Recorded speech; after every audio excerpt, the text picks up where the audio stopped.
जैव प्रक्रम life process पढ़ लिए थे, पढ़े थे ना? अरे लाइफ प्रोसेस पढ़े थे ना हम लोग? लाइफ प्रोसेस हम लोग पढ़ लिए थे, जैव प्रक्रम।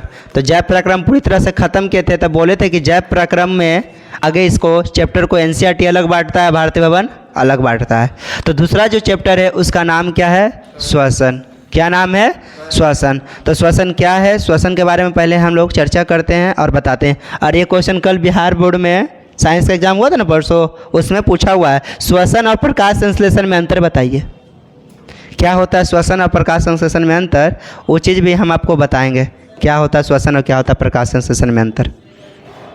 देखिए, तो हम लोग पहले बात करते हैं श्वसन की बात। किसकी बात? श्वसन। तो श्वसन हमारे दैनिक जीवन में बताए थे, जब खाना को ग्रहण किए हैं, लाइफ प्रोसेस में पहला चैप्टर में पोषण पढ़े थे ना, तब पोषण में क्या किए? खाना को खाएं। तो खाना को खाने भर थोड़ी रहना है, खाना को आगे क्या करना है? पचाना है। तो पचाने के लिए हम लोग क्या करते हैं? श्वसन करते हैं। क्या करते हैं? श्वसन। श्वसन का मतलब होता है कि हम लोग को जो खाना खाएं, वो जो खाना खाएं वो पॉलीसेकेराइड होता है। पॉलीसेकेराइड का मतलब बहुत सारा ग्लूकोज जब मिलकर बनता है तो उसको क्या बोलते हैं? पॉलीसेकेराइड। और ये पॉलीसेकेराइड को तोड़ने का जो काम, ग्लूकोज के जो अलग अलग भाग में तोड़ने का काम करता है, अब वो कौन करता है? श्वसन। और आपको पहले भी बताए थे कि श्वसन कैसा क्रिया है? ऑक्सीकरण। कैसा क्रिया है? ऑक्सीकरण। ऑक्सीकरण इसलिए क्योंकि हम लोग सांस में कौन सा सांस लेते हैं? ऑक्सीजन। और ऑक्सीजन जब खाना से जुड़ता है, ठीक ना, ऑक्सीजन जब खाना से जुड़ता है तो वो खाना को तोड़ने का काम करता है। तो हम लोग श्वसन के बारे में बताए थे कि श्वसन वैसी क्रिया जो शरीर में ऊर्जा तथा ऊष्मा उत्पन्न करता है। ऊर्जा तथा ऊष्मा उत्पन्न करता है। ऊर्जा तथा ऊष्मा उत्पन्न करता है कहने का मतलब, जब हम लोग खाना खाते हैं और डॉक्टर बोलता है खाना खाने के बाद कभी भी सोना नहीं चाहिए, खाना खाने के बाद हम लोग को टहलना चाहिए। क्यों टहलना चाहिए? इसलिए टहलना चाहिए ताकि हम लोग जो हैं, कहने का मतलब है कि खाना को एनर्जी को जो है वो ज़्यादा रिलीज करे, एनर्जी को ज़्यादा रिलीज करे। और खाना या दौड़ने के बाद, टहलने के बाद जो है वो चीज़ जो है, टहलने के बाद वो चीज़ क्या होता है कि गर्मी ज़्यादा लगता है। दौड़ कर आते होते हैं तो देखते हैं सांस जल्दी जल्दी लेते हैं, सांस जल्दी जल्दी लेते हैं। सांस इसलिए जल्दी जल्दी लेते हैं, इसलिए सांस जल्दी जल्दी लेते हैं ताकि हमको एनर्जी क्या रहे? ज़्यादा चाहिए। दौड़ कर आए तो दौड़ कर आए तो क्या हुआ? एनर्जी ज़्यादा खत्म हुआ। अब एनर्जी खत्म ज़्यादा हुआ तो हमको क्या चाहिए? एनर्जी ज़्यादा चाहिए। अब एनर्जी ज़्यादा कब मिलेगा? जब सांस ज़्यादा लेंगे तब। सांस जब ज़्यादा लेते जैसे गर्मी लगता है, दौड़ कर आएगा तो लगता है कपड़ा उपड़ा खोल उल के दम थोड़ा सा हटा दे, एकदम बॉडी को आराम मिले। देखता है एकदम टहल वल कहाँ से आओ, लगा पंखा में जाकर बैठ जाए। क्यों? क्योंकि श्वसन की क्रिया हो रहा है। और श्वसन की क्रिया में क्या निकलता है? एक ऊर्जा एक ऊष्मा, एक ऊर्जा एक ऊष्मा। तो ऊर्जा और ऊष्मा जिससे निकले उसे हम लोग क्या बोलते हैं? क्या बोलते हैं? श्वसन। श्वसन एक ऑक्सीकरण प्रक्रिया। ऑक्सीकरण का मतलब किसका जुड़ाव होता है? ऑक्सीजन का। हमारे बॉडी में जो ग्लूकोज है, ग्लूकोज में किसका जुड़ाव होता है? ऑक्सीजन का। अब हम लोग कह रहे हैं कि यह प्रक्रिया दो अवस्था में होती है। तो दो अवस्था में होती है कहने का मतलब एक ऑक्सीजन की उपस्थिति में और एक ऑक्सीजन की अनुपस्थिति में। तो जो ऑक्सीजन की उपस्थिति में होता है उसको बोलते हैं वायवीय, और जो अनुपस्थिति में होता है उसको क्या बोलते हैं? अवायवीय। तो एक ऑक्सीजन की उपस्थिति में होता है और एक ऑक्सीजन की अनुपस्थिति में होता है। तो क्या अंतर होता है? तो आइए हम आप लोग को यहाँ पे बताते हैं, फिर हम लोग नीचे की ओर चलेंगे। तो एक है वायवीय, एक है वायवीय और एक है अवायवीय। तो एक है वायवीय, वायवीय मतलब वायु होना चाहिए, अवायवीय जिसमें वायु नहीं होगा। तो ये जब वायु की उपस्थिति में होता है तो उसको बोलते हैं वायवीय। और जो वायु की अनुपस्थिति, वायु का मतलब कौन? ऑक्सीजन। हम लोग श्वसन में क्या लेते हैं? ऑक्सीजन। तो ऑक्सीजन लेते हैं, तो जब ये ऑक्सीजन की उपस्थिति में होता है इसको बोलते हैं ऑक्सी श्वसन। क्या बोलते हैं? ऑक्सी श्वसन। क्या बोलते हैं? ऑक्सी श्वसन। और जब इसको ऑक्सीजन की अनुपस्थिति में होता है तो इसको बोलते हैं अनॉक्सी श्वसन। क्या बोलते हैं? अनॉक्सी श्वसन। तो जो ऑक्सीजन की उपस्थिति में होता है ऑक्सी, और जो ऑक्सीजन की अनुपस्थिति में होता है उसको अनॉक्सी। जो ऑक्सीजन की उपस्थिति में ऑक्सी है, जो हुआ ऑक्सीजन के अनुपस्थिति में उसको अनॉक्सी। ई वायवीय श्वसन में ग्लूकोज का पूर्ण विखंडन होता है। क्या होता है? ग्लूकोज का पूर्ण विखंडन। तो ग्लूकोज का पूर्ण विखंडन का मतलब समझ में आ रहा है? पूरी तरह से वो टूट जाता। पूरी तरह से टूट जाने का मतलब कि वो जब पूरी तरह से टूटेगा तो खाना अच्छा से पचेगा, और अच्छा से इसलिए पचेगा क्योंकि उसके पास कौन क्या है? ऑक्सीजन। ऑक्सीजन ग्लूकोज को तुरबे करेगा। लेकिन अनॉक्सी श्वसन में ग्लूकोज का पूर्ण विखंडन होता है?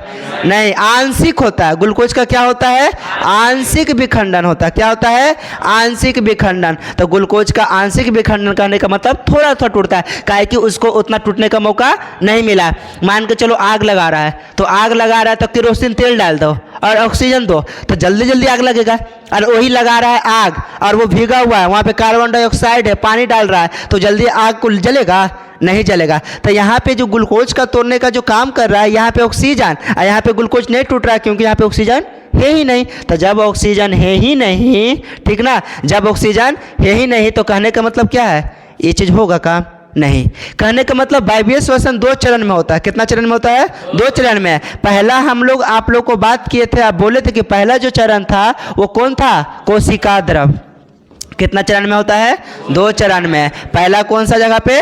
कोशिका द्रव। और दूसरा कहाँ होता है? माइटोकॉन्ड्रिया। कहाँ होता है? माइटोकॉन्ड्रिया। तो ये जो माइटोकॉन्ड्रिया में होता है ग्लूकोज का विखंडन, और हम लोग को 9th क्लास में पढ़ा था कि हम लोग का power house is the cell कौन है? माइटोकॉन्ड्रिया। कौन है? माइटोकॉन्ड्रिया। लेकिन क्या अवायवीय में ऐसा होता है? नहीं होता है। अवायवीय में केवल और केवल कहने का मतलब है सिर्फ और सिर्फ कोशिका द्रव में ही होता है, क्योंकि वो अवायवीय। और अवायवीय आप लोग पढ़े होंगे, आप बताए थे कि एक कोशिकीय प्राणी में होता है, एक कोशिकीय जीव। एक कोशिकीय जीव का मतलब बताए थे वैसा जीव जिसमें केवल और केवल एक कोशिका होता है, उसको खाने का और निकालने का, मतलब किसी भी चीज़ को क्रियाकलाप करने के लिए कोई खास अंगतंत्र नहीं होता है। होता है कोई खास अंगतंत्र? नहीं होता है। किधरों से खा दो और किधरों से कुछ चीज़ निष्कासन कर दो, ठीक ना। तो अवायवीय श्वसन जो होता है केवल केवल कहाँ होता है? कहाँ होता है? कोशिका द्रव में। वायवीय श्वसन में एटीपी जो बनता है, और एटीपी का फुल फॉर्म आपको बताए हैं? क्या? गुड, एडिनोसाइन ट्राइफॉस्फेट, ठीक ना। और ये जो हम लोग जो है ये ऊर्जा का एक मुद्रा का रूप आता है, मतलब कि हम लोग एनर्जी जो निकलता है वो एटीपी में निकलता है, लेकिन इसमें उतना एटीपी बनता नहीं है। बनता है? नहीं बनता है। और इसमें ग्लूकोज का जब आंशिक विखंडन हुआ तो यहाँ पे ऊर्जा उतना मिलेगा नहीं, तो इसमें अधिक ऊर्जा होता है। क्या होता है इसमें? अधिक ऊर्जा। इसमें क्या होता है? अधिक ऊर्जा निकलता है। क्या निकलता है? अधिक ऊर्जा, है ना। क्या इसमें अधिक ऊर्जा होता है? नहीं, इसमें अधिक ऊर्जा नहीं होता है। तब वायवीय श्वसन अवायवीय श्वसन में अंतर हमेशा पूछता है, और आप लोग को याद रखिएगा। हम एक बार आप लोग को रिपीट कर रहे हैं आगे, और ध्यान दीजिएगा। वायवीय श्वसन को कौन सा श्वसन बोलते हैं? ऑक्सी। इसको बोलते हैं अनऑक्सी। इसको बोलते हैं ग्लूकोज का पूर्ण विखंडन होता है, इसमें ग्लूकोज का आंशिक विखंडन होता है। ये 2 चरण में होता है, पहला कोशिका द्रव में, दूसरा माइटोकॉन्ड्रिया में। लेकिन इसमें ऐसा नहीं होता है, ये केवल और केवल कहाँ होता है? कोशिका द्रव में होता है। इनमें एटीपी अधिक निकलता है, ऊर्जा का अधिक उत्पन्न होता है, लेकिन इसमें ऊर्जा का अधिक उत्पन्न नहीं होता है। ये हमारा कहने का मतलब वायवीय और अवायवीय में अंतर स्पष्ट हो गया। आइए हम लोग अपना नोट्स पे चलते हैं और समझाते हैं। हम लोग यहाँ पे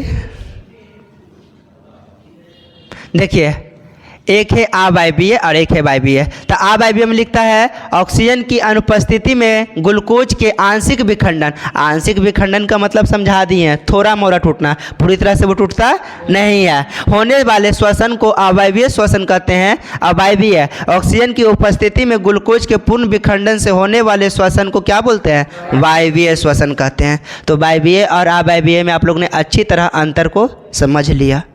क्या आप लोगों को कोई प्रॉब्लम है? नहीं है। चलिए आगे हम लोग चलते हैं आगे की ओर। अब आ जाइए। हमें ऊर्जा एटीपी एडिनोसाइन ट्राइफॉस्फेट जैसे में विशेष प्रकार की यौगिक की रासायनिक बंधन में जमा होता है। ये क्या है? एक केमिकल है। बॉडी में क्या है? एक केमिकल है, और वही केमिकल जमा होता है और हम लोग को बॉडी में मिलते जाता है, तो हम लोग वर्क करते हैं। याद कीजिए, जब तबीयत खराब होता है हम लोग को, तो डॉक्टर बोलता है कि जूस वूस पीजिए। तो जूस वूस पीने से क्या होता है? वो जाकर वो टूटता है, और जूस पीने के लिए इसलिए बोलता है कि उसको पचाने में ज़्यादा श्वसन की ज़रूरत नहीं पड़ता है। जैसे खाना खाएं तो खाना को पहले चबाओ, उसको कुतरो, फिर पेट में जाएगा तो पतला तरह का होगा। लेकिन जब हम लिक्विड ले रहे हैं, डॉक्टर बोलता है या कोई चीज़ देखता है तबीयत खराब होता है या कोई चीज़, तो बोलता है खिचड़ी खाना चाहिए। खिचड़ी क्या है? एक हल्का भोज है। हल्का मतलब उसको ज़्यादा डाइजेस्ट करने में ज़्यादा टाइम नहीं लगता है, ठीक ना। आगे, हमें कोशिका में ऊर्जा के लिए ग्लूकोज की आवश्यकता होती है, इसलिए ग्लूकोज को कोशिकीय ईंधन कहा जाता है। जैसे गाड़ी चलाते हैं, लेते हैं एक्सीलेटर मार के हुई, अरे पेट्रोल खत्म हो गलो, तो पेट्रोल खत्म हो गया तो पेट्रोल टंकी पे जाते हैं, अरे जाते हैं ना, पेट्रोल डलाते हैं और फिर वहाँ से जाते हैं। क्यों डलाते हैं? क्योंकि पेट्रोल जो है वह इंजन का एक तरह का भोजन है। तो हम लोग जो खाना खाते हैं, जो खाना खाते हैं, तो खाना में जो हम लोग जो खाते हैं तो वह मुख्य रूप से क्या खाते हैं? ग्लूकोज ही तो बनता है वो अंदर। अब ग्लूकोज को क्या कहा जा रहा है? कोशिकीय ईंधन। क्या कहा जाता है? कोशिकीय ईंधन का मतलब हो रहा है कि कोशिका कब चलेगा, इसको ईंधन कब आगे बढ़ेगा? जब इसको फ्यूल मिलेगा। तो फ्यूल के रूप में क्या मिल रहा है? ग्लूकोज। क्या मिल रहा है? तो कहने का मतलब हम लोग का कोशिकीय ईंधन कौन है? कौन है? ग्लूकोज है। पूछेगा कोशिकीय ईंधन कौन है? जिस प्रकार हम लोग पेट्रोल उट्रोल गाड़ी में डलाते हैं, डीजल, जैसा गाड़ी वैसा चीज़ डलाते हैं तो चलता है, उसी प्रकार हमारा जो बॉडी चलता है तो उसके लिए क्या चाहिए? ग्लूकोज चाहिए। समझ में आ रहा है? पक्का कॉन्सेप्ट क्लियर? चलो आगे। अब हम लोग आगे आते हैं वायवीय और अवायवीय में श्वसन में अंतर।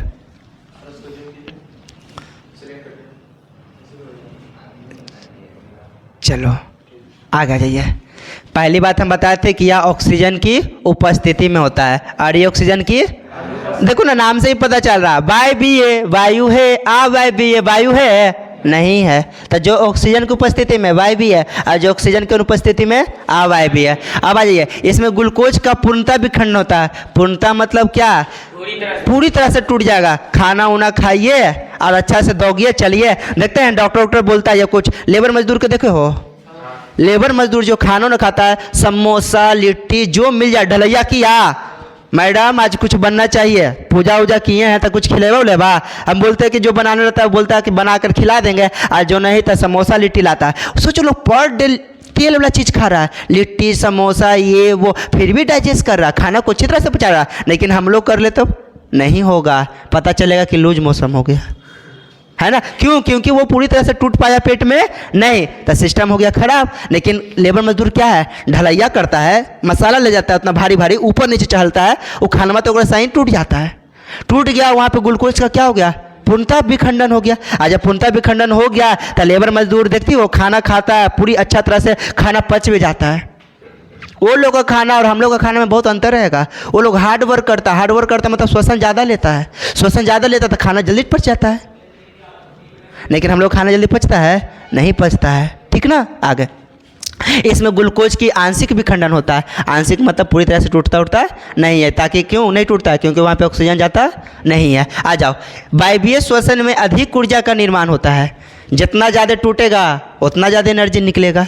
अरे गन्ना का रस देखे हो ना, गन्ना का रस में जितना उसको पेरता है उतना रस निकलता है, और 2 बार 3 बार पेरेगा तो रस निकलेगा नहीं निकलेगा। तो इसमें ज़्यादा ऑक्सीजन मिल रहा है तो इसमें अधिक ऊर्जा निकल रहा है, समझ में आया। और इसमें नहीं टूट रहा है तो उसमें ऊर्जा उतना निकलेगा नहीं, इसमें उतना ज़्यादा निकलेगा ऊर्जा नहीं होगा। अवायवीय श्वसन में कम ऊर्जा का निर्माण होता है। आगे आ जाओ, ये सब बात हम पहले बता दिए हैं, फिर बता रहे हैं। यह 2 चरणों में होता है। प्रथम चरण कोशिका द्रव और दूसरा चरण कहाँ? माइटोकॉन्ड्रिया। बोले थे ना ये 2 चरण में होता है वायवीय। पहला कौन सा?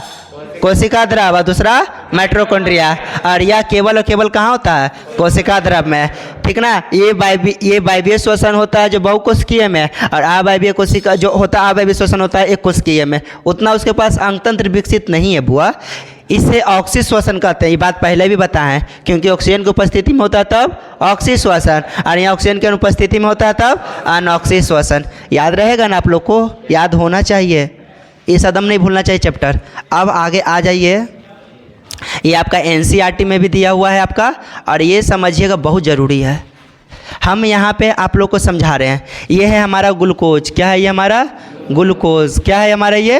ग्लूकोज। तो ग्लूकोज जो है जो टूट रहा है, तो पहला चरण जो हो रहा है कहाँ हो रहा है? कोशिका द्रव। कहाँ हो रहा है? कोशिका द्रव। कहाँ हो रहा है? कोशिका द्रव। तो पहला ग्लूकोज का विखंडन कहाँ हो रहा है? कोशिका द्रव में। कहाँ हो रहा है? तो कोशिका द्रव में हो रहा है। तो टूट रहा है तो 2 चीज़ बन रहा है, एक बन रहा है पाइरूवेट और एक बन रहा है एटीपी। एक पाइरूवेट और एक एटीपी, ठीक ना। और एक बन रहा है एटीपी। एटीपी मतलब क्या? ऊर्जा, है ना। आगे आ जाइए, तो यहाँ पे भी 3 कंडीशन दिया है। एक कंडीशन का है, एक तुम्हारा इधर है जो खा है, और एक कंडीशन हमारा क्या है? गा है। मतलब यहाँ पे 3 गो ऑप्शन में दिया है कि ऐसे होगा तो ये बनेगा, ऐसे होगा तब ये बनेगा। तो हम लोग पहला आते हैं ऑक्सीजन की अनुपस्थिति में। पहला क्या है? ऑक्सीजन की अनुपस्थिति में। ऑक्सीजन की अनुपस्थिति में। ऑक्सीजन की अनुपस्थिति में कहने का मतलब किस में होगा? ईस्ट में। और ईस्ट के बारे में हम बता चुके हैं कि हम लोग जो जलेबी उलेबी खाते हैं, और जलेबी जो इतना सॉफ्ट होता है, मुलायम होता है, उसमें डाला जाता है ईस्ट, ताकि वो खाना को फुलाकर थोड़ा सॉफ्ट मुलायम बना दे। ठीक ना? तो पहला जो हो रहा है ऑक्सीजन की अनुपस्थिति में, कहाँ हो रहा है बाबू? ईस्ट में। कहाँ हो रहा है? ईस्ट में। कहाँ हो रहा है? ईस्ट में। तो जो ईस्ट में हो रहा है, तो इसमें जो बन रहा है इथेनॉल और CO2, इथेनॉल और कार्बन डाइऑक्साइड, इथेनॉल और कार्बन डाइऑक्साइड। पूछेगा कि ईस्ट में जब ऑक्सीजन की अनुपस्थिति में होता है तो क्या बनता है? इथेनॉल और CO2 प्लस CO2, इथेनॉल और CO2 क्या बन रहा है? इथेनॉल और CO2। दूसरा आते हैं ऑक्सीजन की उपस्थिति में। कहाँ बाबू? ऑक्सीजन की उपस्थिति में। कहाँ बाबू? ऑक्सीजन की उपस्थिति में। तो ऑक्सीजन की जो उपस्थिति में जो हो रहा है, ठीक ना, उसके बारे में हम लोग चर्चा कर रहे हैं। अब वो हो रहा है पेशी उत्तक। कहाँ बोलो? यहाँ पे ऑक्सीजन की उपस्थिति नहीं, अभाव बोलेंगे इसको। सॉरी बाबू, गलती हो गया। ऑक्सीजन के अभाव, ऑक्सीजन के अभाव। ऑक्सीजन के अभाव में तो वहाँ पे उतना ऑक्सीजन पहुँच नहीं पाया। आप लोग देखे होंगे, बताते हैं कहानी। रेस में दौड़ने के लिए गए, जैसे हम ही गए थे दौड़ने के लिए, ठीक ना, बीच में बिहार पुलिस में दौड़ने के लिए गए थे। तो दौड़ते गए तो दौड़ने के लिए गए, तो वहाँ पे बार बार दौड़ रहे हैं, तो बॉडी तो काम कर रहा है। तो बॉडी जब काम कर रहा है तो वहाँ पे ऑक्सीजन उतना पहुँच रहा है? नहीं पहुँच रहा। जब ऑक्सीजन उतना पे नहीं पहुँच रहा तो वहाँ पे ग्लूकोज पूरा टूटेगा? नहीं टूटेगा। अब टूटेगा नहीं तो उसको खाना मिलेगा? नहीं मिलेगा। मान के चलो तुम्हारा बॉडी है, अब बॉडी को खाना नहीं मिलेगा तो वर्क कर पाएगा? नहीं कर पाएगा, दर्द कर लेगा। तो जहाँ पे हम लोग दौड़ते हैं, और दौड़ने के बाद मान के चलो पैर, तो पैर में ये जगह बहुत ज़्यादा मुड़ा घूमते गया, यहाँ से ये वाला टूटा हुआ। तो ये जो घूम रहा है एरी उरी, देखना जो ठेना उना होता है, तो ठेना उना ज़्यादा दर्द करता है, क्योंकि बार बार ऐसे हुआ। तो यहाँ पे ऑक्सीजन नहीं गया, तो वहाँ पे ग्लूकोज गया नहीं, तो वहाँ पे एक एसिड बनता है। एसिड का मतलब अम्ल बनता है। क्या बनता है? अम्ल। उस अम्ल को क्या बोलते हैं? लैक्टिक अम्ल। क्या बोलते हैं? लैक्टिक अम्ल। तो ये जो लैक्टिक अम्ल बनता है, तो वहाँ पे ऑक्सीजन नहीं पहुँचता है। जब ऑक्सीजन नहीं पहुँचता है तो हम लोग को बहुत ज़्यादा दर्द होता है। तो ये तो है अम्ल। और हम लोग केमिस्ट्री के चैप्टर 2 में पढ़ेंगे अम्ल, लवण और क्षार के बारे में। अम्ल, क्षार और लवण के बारे में पढ़ेंगे। तो वहाँ पे बताते हैं कि A+B बराबर बनता है S + W। अब कहेगा क्या है सर? तो ये है एसिड, ये है बेस। एसिड और बेस को मिलाते हैं तब बनता है साल्ट और वाटर। मतलब अम्ल प्लस क्षार मिलकर बनता है, अम्ल प्लस क्षार मिलकर बनता है लवण प्लस जल। लवण प्लस जल। तो अभी लवण और जल बन रहा। मतलब कहने का मतलब क्या है? मान के चलो शादी ब्याह में गया और कोई सब्जी तीखा है, और कोई सब्जी तीखा खा लिए, तीता लगा। अब मिठाई का ऑप्शन एक ही बार था, अब मिठाई पहले ही खा गए। अब हमारा चेला है, वो बेचारा उपाय लगाता है। जब शादी उदी में जाता है तो कहता कि सर प्लेटवा एक बार चेंज करेंगे ना तो 2 गो मिठाई मिलेगा। हम भी बहुत सोचे कि प्लेट भाई खाना घटा तो भाई प्लेट जाकर चेंज काहे भाई खाना ले लेगा। वो प्लेट में चेंज कर दिया। पूछे काहे हो? तो अगर प्लेटवा चेंज करेगा तो नया प्लेट देखेगा, नया प्लेट में 2 रसगुल्ला ज़्यादा मिलेगा। तो ये चीज़ को कहने का मतलब है कि वो चीज़ हम लोग तीता लग रहा है, फिर मीठा खा रहे हैं, तो तीखा और मीठा जो खा रहे हैं वो क्या कर दिया जाएगा? मैनेज कर देगा। मैनेज करेगा नहीं करेगा? तो हम लोग के बॉडी में पूरा दर्द प्रचार दिखाता है, कमर में दर्द, मूव लगाइए। अब मूव को एकदम छीड़ता तो कमर ठीक हो जाता है। तो यहाँ पे जो कहने का मतलब जो लैक्टिक अम्ल है वो है अम्ल। और हम लोग मूव, भोलनी, झंडू बाम, क्या क्या आता भगवान जाने, ठीक ना, बहुत सारा ऐसा कंपनी है। और वो चीज़ हम लोग लगाते हैं तो लगता है दर्द गायब। कुछ नहीं, ये है अम्ल, और इसमें लगा दिए क्या? क्षार। क्या लगा दिए? तो अम्ल और क्षार मिलकर क्या बन जाएगा? उदासीन। क्या बन जाएगा? उदासीन को बोलते हैं न्यूट्रलाइजेशन। न्यूट्रलाइजेशन मतलब नॉर्मल हो गया। तो दर्द होगा?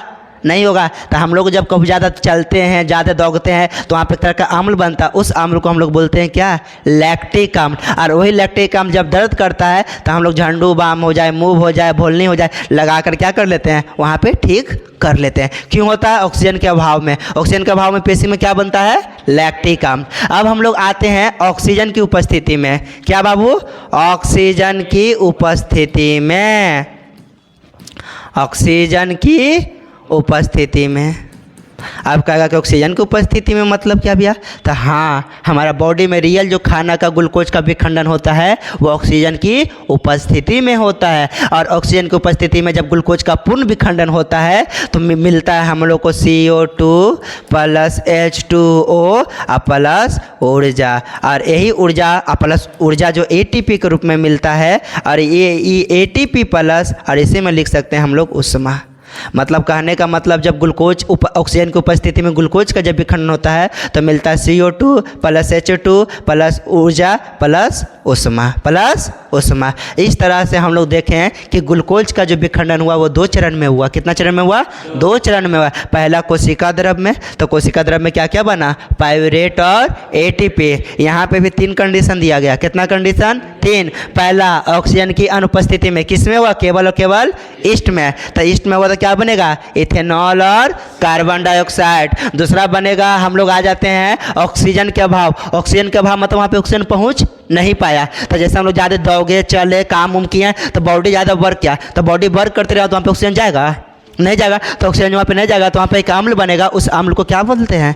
लैक्टिक अम्ल। क्या बोलते हैं? लैक्टिक अम्ल। तो लैक्टिक अम्ल जब बन गया तो उसको बचने के लिए, उसको खत्म करने के लिए हम लोग मूव भोलनी सब लगाते हैं। उस समय क्षार है, अम्ल और क्षार मिलकर क्या बन गया? उदासीन, बेस। उदासीन मतलब क्या बन गया? बेस बन गया। अब हम लोग तीसरा जो बाबू ऑक्सीजन की उपस्थिति में जो होता है वो माइटोकॉन्ड्रिया में होता है। छूट गया है। कहाँ होता है? माइटोकॉन्ड्रिया में होता है। कहाँ होता है? माइटोकॉन्ड्रिया। तो जब अति ऑक्सीजन की उपस्थिति माइटोकॉन्ड्रिया में हुआ तब बनता है CO2 प्लस H2O प्लस ऊर्जा प्लस ऊष्मा।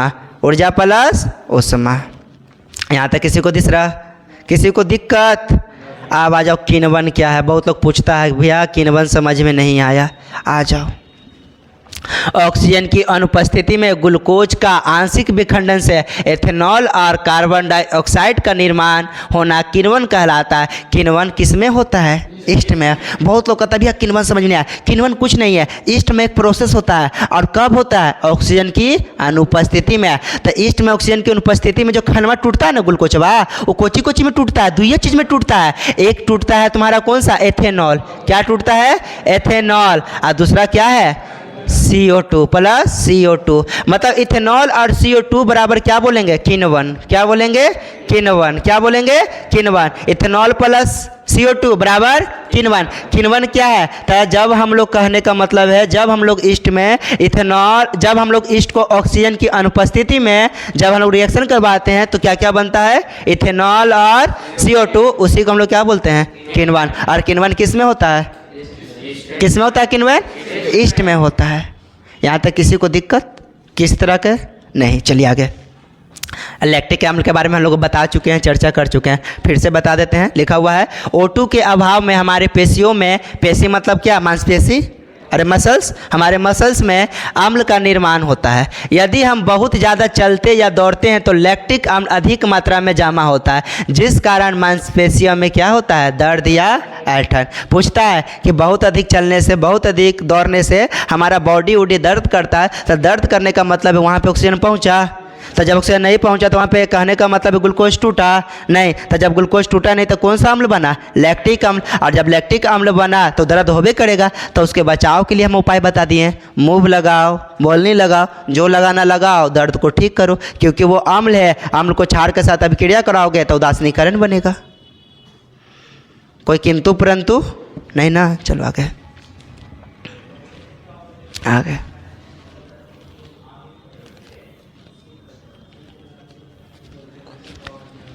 अब हम लोग आ गए आगे पौधे में श्वसन।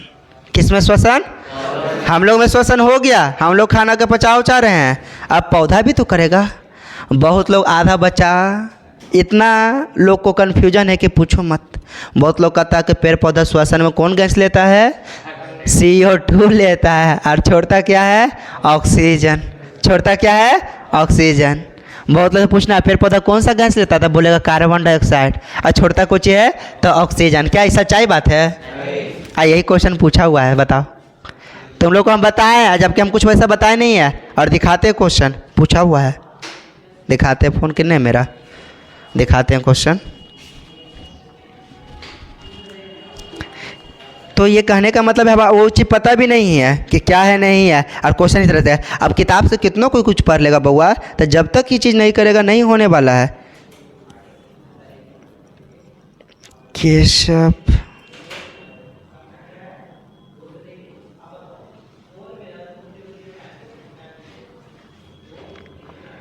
आप लोगों को क्वेश्चन दिखा रहे हैं, पीडीएफ तो नहीं आया है लेकिन आप लोग को ऐसे दिखा देते हैं।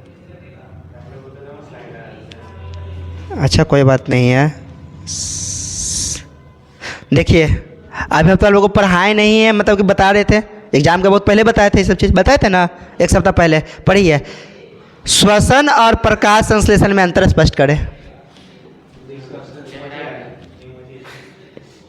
देखिए यहाँ पे श्वसन और प्रकाश संश्लेषण में अंतर स्पष्ट करें, है ना।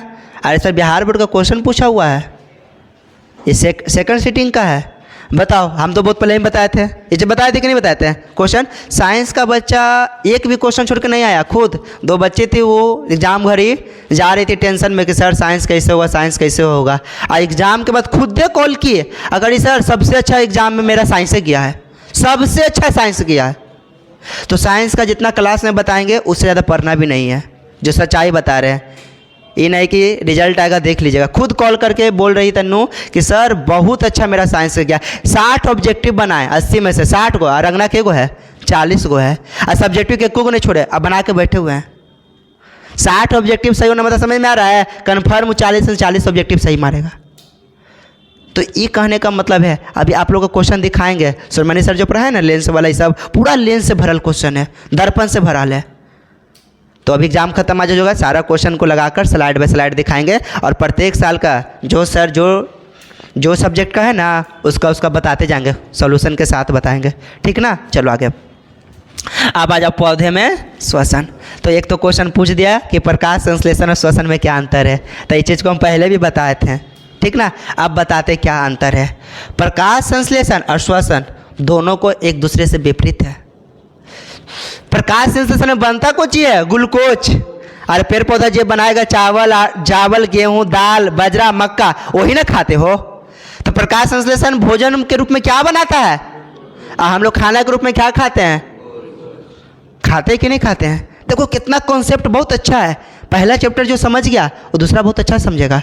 चलो समझो अब यहाँ पे इसको थोड़ा सा, अभी स्लाइड को थोड़ा सा ऐसे होता है, और कोई बात नहीं इसको छोटा कर देते हैं, आप समझना। चलो चलिए कोई बात नहीं है, रहने दो, हमको समझाना थोड़ा सा क्या होता नहीं होता। देखो प्रकाश संश्लेषण समझना,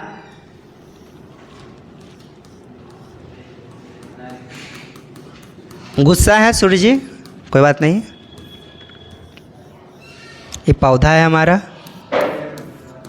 और ये हमारा सनलाइट है, और यहाँ पे पत्ती है। जो पहला चैप्टर नहीं पढ़ा वो भी समझ जाना, ये हमारा क्या है, पत्ती है, ठीक है। ये हमारा क्या है, पत्ती है। बच्चा लोग देखकर हंस रहा है, ज़्यादा बेइज्जती नहीं करो। फिगर मैटर नहीं करता बुआ, कॉन्सेप्ट होना चाहिए बस। क्या फिगर कभी भी किसी चीज़ का मैटर नहीं करता, कॉन्सेप्ट होगा ना तो बहुत काम आएगा। यहाँ से सनलाइट गया, यहाँ से क्या गया रे बाबू, H2O प्लस खनिज लवण, H2O प्लस खनिज लवण, और यहाँ पर सनलाइट सूर्य का प्रकाश, किसका प्रकाश, सूर्य का प्रकाश। और वायुमंडल से हमारा जो लेगा वो कार्बन डाइऑक्साइड, कहाँ से लेगा, वायुमंडल से कार्बन डाइऑक्साइड। अब पत्ती में क्या पाया जाता है, क्लोरोफिल। और क्लोरोफिल का काम क्या हम बताए थे ना, प्रकाश को, लाइट को ऑब्जर्व करना, और उसको ऑब्जर्व करने का काम, प्रकाश को लाइट को कौन शोषण करता है, क्लोरोफिल। और सूर्य का प्रकाश का काम है वाटर को तोड़ना, सूर्य का प्रकाश का काम कुछ है वाटर। जल को कौन तोड़ता है, सूर्य का प्रकाश। जल को कौन तोड़ता है, देखो ना कितना मस्त लॉजिक है। कभी कभी लगता है कि वाह क्या बात बताता है, जब पढ़ोगे एनसीईआरटी बुक तो लगता है कि हाँ। अब आ जाओ, हमारा जड़ से कौन कौन गया, जल और खनिज लवण। जल और ये जो ले जाने का काम करता हो तो याद है आप लोग को, जा से जड़ और जा से जाइलम, जा से जड़ जा से जाइलम, जड़ जल जाइलम, जा जा जा जा जा जा जा से जर, जा से जल और जा से जाइलम। क्या कभी भूलोगे? जा जा जा, कहाँ जा? तो जड़ जाएगा, जल और जाइलम। जड़ से कौन लेगा? जल। कौन लेगा? जाइलम। तो जड़ से जल को और खनिज लवण को ले जाता है। और याद रखना जाइलम क्या है? तो संवाहक उत्तक। संवाहक उत्तक का कहने का मतलब होता है वेस्कुलर टिश्यू। वेस्कुलर टिश्यू का मतलब हमारा जो जैसे बॉडी है, तो हमारे बॉडी में दो तरह का पाइप है। हमारे यहाँ जो घर में पाइप दो तरह का होता है, एक पानी टंकी में डालेगा और दूसरा टंकी वाला पानी पूरा नल में जाता है। तो जो जमीन से जो पनिया जा रहा है टंकी में वो शुद्ध हो गया, और टंकिया से जो पनिया पूरा नल जा रहा है वो शुद्ध हो गया। कैसे? हमने को बोल देगा पानी लाया, कहाँ वाला पनिया हो? तो टंकी वाला। फेंक फेंक दूसरा लाओ, नल वाला मोटर चालू कर। तो जो मोटर वाला नल वाला जो चालू कर रहा है डायरेक्ट, वो क्या है? शुद्ध है।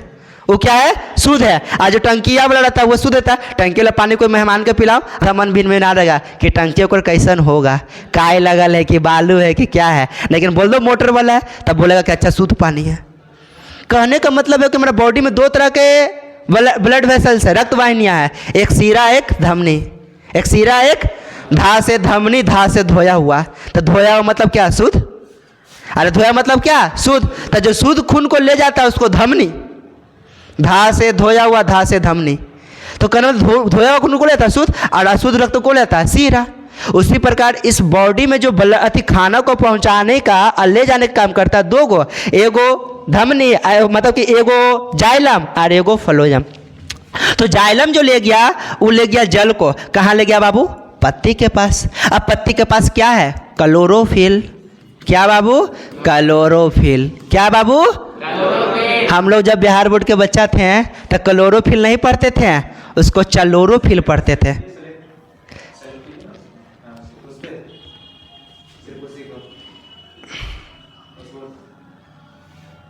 रहने दीजिए ना, हटा। देखो अब समझना, क्लोरोफिल। क्या बाबू?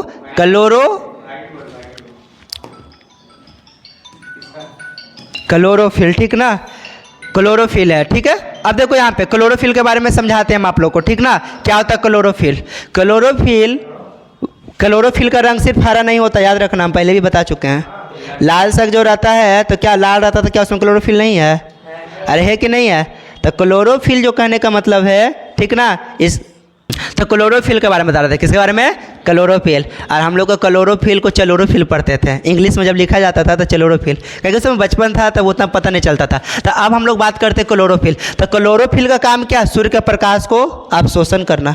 क्लोरोफिल का काम क्या है? सूर्य को प्रकाश को अवशोषण करना। सूर्य के प्रकाश को अवशोषण का है भाई? तो कहने का मतलब है इसका एक ही काम है, सूर्य को प्रकाश को अवशोषित कर लिया। अवशोषित कर लिया तो ठीक है भाई, आ गया सनलाइट आ गया। तो सनलाइट का काम है जो यहाँ पे H2O है ना, तो इसको हाइड्रोजन और ऑक्सीजन का तोड़ने का काम कौन करता है? सूर्य का प्रकाश।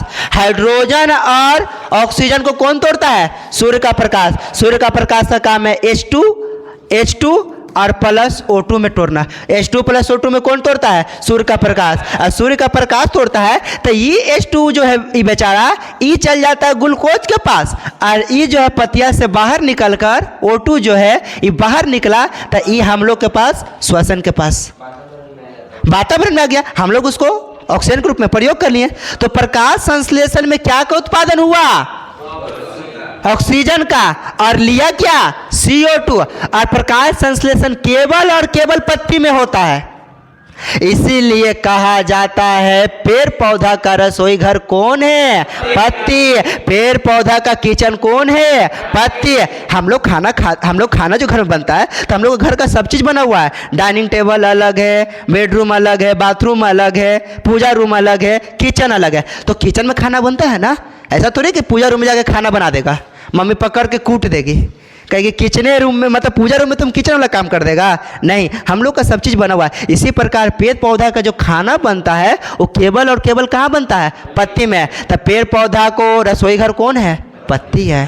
कौन है? पत्ती है। तो पत्ती से यहाँ पे खाना वाना बना, अब खाना को भेजने का काम करना है। तो खाना को भेजने का काम करता है फलोयम। कौन करता है? फ्लोयम। फ्लोयम मतलब फा से फलोयम, फा से फल।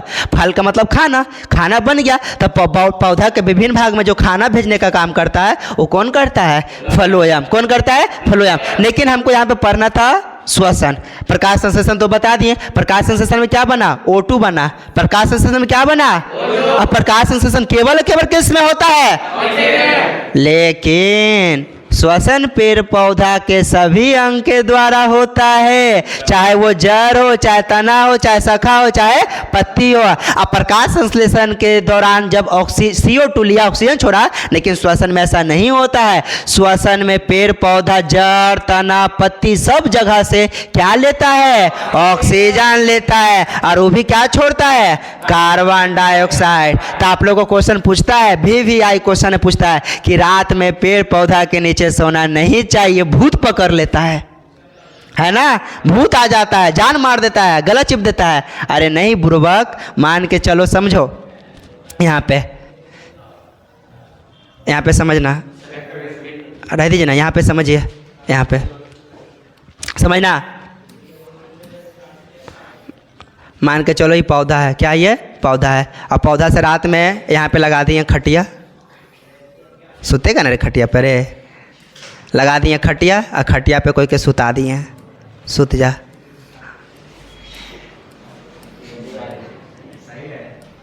सो गया, साहिल है, हाँ चलो साहिल है, बेचारा सुत गया।